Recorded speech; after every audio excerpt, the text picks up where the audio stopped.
দর্শক যুক্ত হয়েছে কক্সবাজারের খুরুশকুল থেকে যুক্ত হয়েছে আমরা। আজকে এই খবর পেয়েছি ভোর রাতে গর্জনিয়ার শিকদারপাড়া থেকে খুরুশকুলের নেজামুদ্দিনের নামের একজন যুবকের লাশ উদ্ধার হয়েছে। আমরা সরাসরি তার বাড়ি থেকে যুক্ত হয়েছি। আমরা যতটুকু জেনেছি ভোর রাতেই এই ঘটনাটি ঘটে। আমরা বিজিবির সাথে তাদের গোলাগুলির একটি সংঘর্ষ হয়েছে। সেই গোলাগুলির নেজামুদ্দিনের লাশটি তারা গর্জনিয়ার শিকদারপাড়া থেকে উদ্ধার করেছে, এমনটা আমরা জানতে পেরেছি। তবে তাদের পরিবারের সূত্রে কি বলছে সেটি আমরা জানার জন্য সরাসরি তাদের পরিবারের সাথে কথা বলবো। নেজামুদ্দিন কক্সবাজারের রুমালিয়া ছড়ায় দীর্ঘদিন বসবাস করতেন এবং সেখান থেকে তারা এখানে খুরুশকুলের যে তাদের নিজ বাড়ি সেখানেই তার লাশ আনা হয়েছে। আমরা প্রথমে এখন তার স্বজনদের সাথে একটু কথা বলার চেষ্টা করছি। আসলে তার লাশটি কিভাবে নিহত কিভাবে হয়েছে সেটা একটু জানার জন্য চেষ্টা করবো। নেজামুদ্দিন কিভাবে আসলে নিহত হয়েছে? নিজামুদ্দিনের মতো হয়েছে। নেজামুদ্দিন বেড়াইতে গিয়ে ফার্স্ট মাঝে বিডিআর গুলি করে মারি ফেলাই। কতদিন আগে গিয়েছিলেন? 3 দিন হয়েছে গেছে। 3 দিন আগে। সেখানে কেন গিয়েছে, কার কাছে গিয়েছিল? তাই গরুর ব্যবসা করে না করে রোববা। আচ্ছা, ওনারা ও বেড়াইতে গিয়ে দে। আচ্ছা, পরশুদিন তুই বেড়াইতে গিয়ে খালিও রাতিয়া 12টা বাজে আনলই মোরা আধা ঘন্টা হতো আই যাইতেও হই ইয়ার পর হদা খালিয়া বেইনা আসছু বেইনা লাশ আসছে দেরি।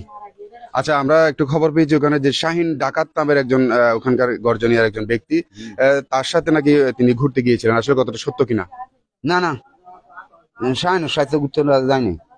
আচ্ছা, ওখানে ঘটনাস্থলে যে লাশ যেখানে পাওয়া গেছে সেখানে কিছু সিগারেট, মায়ানমার থেকে কিছু সিগারেট আনার আমরা দৃশ্য দেখেছি। এখানে সামাজিক যোগাযোগ মাধ্যমে ভাইরাল হয়েছে।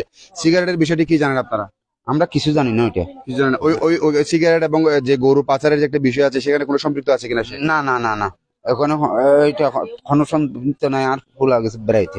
আচ্ছা, সেখানে তো ভোর রাতে এই ঘটনাটি ঘটেছে। সে নেজামুদ্দিন ভোর রাতে সেখানে কি করছিলেন আসলে? বন্ধুর কাছে বেড়াইতে গেছে। আমরা তো আর গর্জনিয়া কি করে দেখি নাই, কিন্তু আমি তো জানি যে বন্ধুর কাছে বেড়াইতে গেছে। আচ্ছা, ওইটাই জানি। আচ্ছা, নেজামুদ্দিন কি কোনো ধরনের গরুর ব্যবসার সাথে জড়িত আছে? না না না না। সে আসলে কি করেন? হ্যাঁ, কি করেন? সিটাঙ্গে সৌরি করে। হ্যাঁ, দীর্ঘদিন জিয়ালে আসিল, সমাসানিকর জিয়াল থেকে বাইরে এসে 6-7 মাসর। দর্শক, কথা বলছিলাম নেজামুদ্দিনের পিতার সাথে। তিনি জানাচ্ছিলেন যে আসলে গর্জনিয়ায় তার বন্ধুর বাড়িতে সে ঘুরতে গিয়েছে, সেখানে আসলে এই ঘটনাটি ঘটেছে। তবে একটি সামাজিক যোগাযোগ মাধ্যমে আমরা কিছুক্ষণ আগে একটা ভিডিও আমরা দেখতে পেয়েছি। সেখানে কিন্তু ভোর রাতেই মায়ানমার থেকে আসা কিছু সিগারেট বিষয়ে আসলে সেখানে একটি ঘটনা ঘটেছে। বিজিবির কিছু সদস্যের সাথে স্থানীয় কয়েকজনের সাথে সংঘর্ষ হয়েছে। সেখানেই মূলত বিজিবি গুলি করার একটি বিষয় হয়েছে। সেখানে কিন্তু নেজামুদ্দিনের গায়ে গুলি লাগে এবং পাশাপাশি আরো একজন গুলিতে আহত হয়েছে, এমনটাও আমরা খবর পেয়েছি। আমরা এখন যুক্ত হয়েছি খুরুশকুলের ঘোনারপাড়া থেকে, যেখানে নেজামুদ্দিনের বসত বাড়ি। আমরা এখানকার স্থানীয় কয়েকজনের সাথে কথা বলার চেষ্টা করবো। আসলে তারা বিষয়টা কি জানেন, কতটুকু জানেন। আসলে নেজামুদ্দিন তো এখানে দীর্ঘদিন ধরে বসবাস করছেন। সে আসলে কোনো ধরনের গরু ব্যবসার সাথে জড়িত আছে কিনা বা কি করতেন, কিছু জানতেন কিনা? এখানে গরু ব্যবসা করতো না, এটা আমরা জানি না। আমরা জানি না, চিটাং চুরি করে সেটাই জানেন। আসলে গর্জনিয়া গিয়েছে, আসলে কার সাথে গিয়েছিল জানেন কিছু? সেটা কিন্তু জানি না। এমনি মায়ে বলতেছে যে আমার পোলারে বেড়াতে গিয়েছে, সেখানে এই ঘটনা ঘটেছে। কিন্তু এখানকার যে আমরা একটু খবর পেয়েছি যে শাহিন নামের একজন ডাকাতের সাথে এখনো পর্যন্ত বিজিবির সাথে একটা যে সংঘর্ষ হচ্ছে, আসলে শাহিন কে? শাহিনের সাথে কোনো পরিচয়? শাহিনকে তো আমরা চিনি না। চিনেন না? না, এই ধরনের ছেলে এখানে তো থাকেও না। এখানে থাকে না। নেজামুদ্দিন মানে 6 মাস আগে জেল থেকে বের হয়েছে, মানে ওই ধরনের কোনো কিছু দেখেছেন আপনারা? না, ও এরকম কোনো কিছু দেখি নাই। চাকরি করতেছে চিটাং নাকি কোথায়, এইটাও জানি আমরা। আচ্ছা, ধন্যবাদ।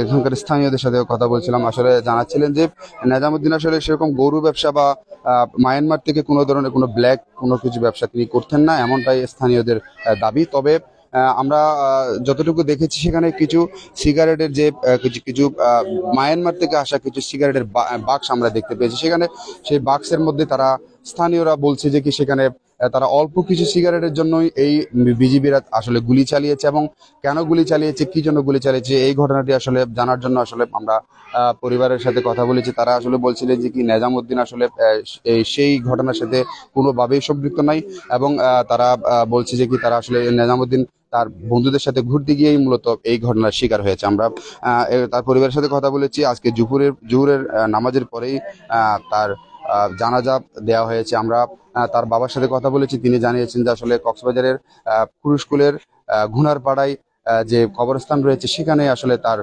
দাফনের কাজ শেষ হবে। তবে একটি বিষয় রয়েছে যে গোলাগুলিতে নিহত হওয়ার পর ময়নাতদন্ত ছাড়া কোনো লাশের দাফন সম্পন্ন হতে পারে কিনা, এবং প্রশাসনিক কোনো কার্যক্রম ছাড়া এই লাশ দাফন করতে পারবে কিনা সেটিও একটি বিষয় রয়েছে। আমরা তার পরিবারের কাছ থেকে একটু আগেই তারা বলছে যে কি শুনতে পেয়েছি আমরা আসলে লাশ সদর হাসপাতালে নিয়ে গেলে এই লাশ কক্সবাজারের যারা সদর পুলিশ যারা রয়েছেন তারা এই লাশ গ্রহণ করবে কিনা, এবং তারা সন্দিহানে পড়েছে আসলে এই লাশ নিয়ে। এই লাশটি আসলে তারা আমাদেরকে স্থানীয় সূত্রে জানিয়েছে যে কি দুইজন ব্যক্তি আসলে এই কক্সবাজারের গর্জনিয়ায় শিকদার পাড়ায় মূলত এই লাশটি ভোর রাতে তারা সেখানে পাওয়ার পর সেই লাশটি তারা সংগ্রহ করেছে। দর্শক, যুক্ত হয়েছিলাম আবারও বলছি যে কক্সবাজারের কুরুশকুলের ঘুনারপাড়া থেকে আমরা যুক্ত হয়েছি। আমরা আরো এখানকার দেখানোর চেষ্টা, আসলে কক্সবাজারের যে কুরুশকুলের ঘুনারপাড়া যে তারা স্থানীয়রা রয়েছেন তারা আসলে এখানে উৎসুক আসলে এলাকার। আমরা একজন যিনি লাশটি আসলে যিনি গর্জনিয়া থেকে যিনি লাশটি নিয়ে এসেছেন তার সাথে একটু কথা বলার চেষ্টা করছি। তিনি আসলে চাক্ষুষ অনেক কিছু দেখেছেন, তার কাছ থেকে একটু কথা বলার চেষ্টা করি। আসলে কি দেখেছিলেন আপনি, সেখানে কি ঘটেছিল? ভাইয়া ওরা দুজন বাইক নিয়ে চলে যাচ্ছে, তো বিডিআর থেকে সামনে দাঁড়াইয়া থাকছে, সিগারেট গাড়ি যাচ্ছে, তো গরু চলে গেছে। গরু চলে যাওয়ার পর ওর সিগারেট গাড়ি ওর মনে করে ওরকে পিছু দিয়ে গুলি করে দিয়েছে ডাকুর থেকে। গুলি করানোর পর ওর পরে যাওয়ার পর পাবলিক মহিলারা সব গিয়ে দিতেছে এখান থেকে নিয়ে নিচ্ছে। আচ্ছা, নিয়ে ওই সিগারেট গুলো আসলে তার দাবি করে তার বলে মনে করে গুলি করে দিছে। গুলি করছে? জি। এখানে কয়জন ছিল সাথে? এই বিডিআর মনে আছে, ওরা আছে দুজন, তো ঘুরতে গেছে শুধু কি বাইক নিয়ে ঘুরতো এখান থেকে। ওই 5টার সময় নামাজ দোয়া করে বাইর হয়েছে। নেজামউদ্দিনের সাথে আর কেউ ছিল? একটা ছেলে ছিল, ও গুলি খাইছে। ও আহত হয়েছে? জি। তার নাম কি? আরফাত। জি। আসলে তারা কি ভোর রাতে ঘুরতে গিয়েছিলেন বাইক নিয়ে? নামাজ দোয়া পরে হাঁটছিল, হাঁটার পর বলছে গাড়ি নিয়ে বাইর হয়ে। গাড়ি নিয়ে আসলে এটা কোন এলাকা? এই মনে কাটা হয়, গর্জনে মাঝের কাটা শুন মনে কাটা। দেখি শিকদার পাড়া নামে? জি, সিদ্ধার পাড়া বলে। শিকদার পাড়া। জি। আচ্ছা, বিজিবিদের সাথে তাদের কি কোনো ধরনের বাক বিতণ্ডা হয়েছিল এর আগে? গুলাগুলির আগে? হয় নাই। মানে শুধু গাড়ি দেখে তাকে গুলি? ওর মনে করে গাড়ি পিছনের দিকে চলে যাচ্ছে, তো ওর মনে করে ফর হয়েছে, ওর মনে করে ওকে গুলি করতেছে। ওর মনে করে গুলি জি। করেছে? 2 ভাইয়া দিছে, একটা ভাই আর ওর এখানে রাখছে। অনেক মহিলা হয়েছিল এখানে একটা লাগছিল, আরেকটা লাগানোর পরে ওর আরেকটা ছেলে আছে, ওর দোকানে লাগছে। আপনি কোথায় ছিলেন তখন? এখন আমরা কাজে যাচ্ছিলাম। তখন কাজে যাচ্ছিলেন? জি। আপনি আসলে ওখানে কি থাকেন? আমাদের বাসায় এখানে। তো লাস্টে কি করলেন? তার গুলি মহিলাদের আমরা ছেলে তো যাইতে পারি নাই, মহিলা দিয়ে লাশটা নিছি। মহিলাদের লাশ নিয়ে আসছেন? ও বিড়িয়ার থেকে যখন নিছে ওই এখন মরে নাই, বেঁচে আছিল। স্থানীয় পুলিশ প্রশাসন কাউকে খবর দেননি? খবর দিছে, আর কেন খবর দেওয়া, কেন গাড়ি যাওয়াই নাই, এখানে গাড়ি যাই পারে নাই, বিড়িয়ার জন্য যাইতে পারে নাই। স্থানীয় পুলিশ প্রশাসন কেউ যায় নাই? আপনারা নিজেরা উদ্ধার করে? আমরা নিজেরাই উদ্ধার করেছি। আচ্ছা, যখন গুলি খাওয়ার পর তার কোনো মানে আমরা একটা বড় লক্ষ্য পাই নাই। আমি যতটুকু পারি ওকে গাড়ি নিয়ে চলে নিয়ে আসছি। আচ্ছা, তার কি গুলি আহত হওয়ার পরপরই কি মারা গিয়েছে নাকি কিছুক্ষণ সময় পেয়েছে? 10-20 মিনিট সময় পাইছি। আচ্ছা, কোন ধরনের কারোর সাহায্য? ওর সাথে কোনো ঝগড়া নাই, ওর সাথে দুশ্মনী নাই। ধন্যবাদ। আমরা আসলে কথা বলছিলাম যিনি ঘটনাস্থলে উপস্থিত ছিলেন, এবং তিনি জানাচ্ছিলেন যে আসলে তার সেই যে সিগারেট গুলো মায়ানমার থেকে আসছিল সেই সিগারেটের সাথে আসলে তার কোনো সম্পৃক্ততা ছিল না, এবং ভোর রাতে আসলে মোটরসাইকেল যুগে দুইজন বন্ধু সহ যাওয়ার পথে মূলত তাকে গুলি করা হয়েছে এবং গুলি করার পরপরই কিন্তু নেজামুদ্দিন এবং নেজামুদ্দিনের সাথে যিনি ছিলেন সেও আহত হয়েছেন এবং কক্সবাজারের গর্জনিয়ার যে শিকদারপাড়া সেখান থেকে স্থানীয়রা নেজামুদ্দিনের লাশটি উদ্ধার করে কক্সবাজারের ক্রুশকুলের ঘুনারপাড়ায় নিয়ে এসেছেন এবং এখানকার স্থানীয়দের সাথে কথা বলেছি। তারা আসলে জানাচ্ছিলেন যে নেজামুদ্দিন দীর্ঘ 6 মাস পর জেল থেকে বের হয়ে তিনি কিন্তু চট্টগ্রামের একটি চাকরিতে বেসরকারি একটি প্রতিষ্ঠানে চাকরি করতেন এবং চাকরি শেষে তিনি কিছুদিন আগে কক্সবাজারে এসে এবং তার বন্ধুর বাড়িতে গর্জনিয়ায় ঘুরতে গিয়েই মূলত সেখানে সেই ঘটনার সম্মুখীন হয়েছেন। তবে একটি প্রশ্ন থেকেই যায়, ভোর রাতে মোটরসাইকেল যুগে সেখানে যাচ্ছিলেন এবং বিজিবির সাথে তাদের কোনো সংঘর্ষ হয়েছে কিনা, কোনো গোলাগুলি হয়েছে কিনা, এই বিষয়ে আসলে আমরা তেমন কোনো তথ্য আমরা পাইনি।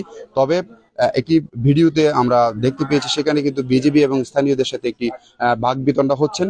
তারা সেখানে একজন স্থানীয় ব্যক্তি বলছেন যে কি আমরা এই সামান্য কিছু মায়ানমার থেকে কিছু সিগারেটের জন্য মূলত এই গুলিটি করা হয়েছে এবং এই গুলিতেই মূলত নেজামুদ্দিন আহত হয়েছেন এবং নেজামুদ্দিন আহত হওয়ার 20 মিনিট পরেই মূলত ঘটনাস্থলে সেই মারা যায় এবং বিজিবির সাথে যে সংঘর্ষ হয়েছে সেটিও কিন্তু আমরা নিশ্চিত হতে পারছি না। তারা আসলে জানাচ্ছিলেন যে আসলে কক্সবাজারের গর্জনিয়ায় শিকদারপাড়ার একটি স্থানে এই ঘোলাগুলির ঘটনাটি ঘটে।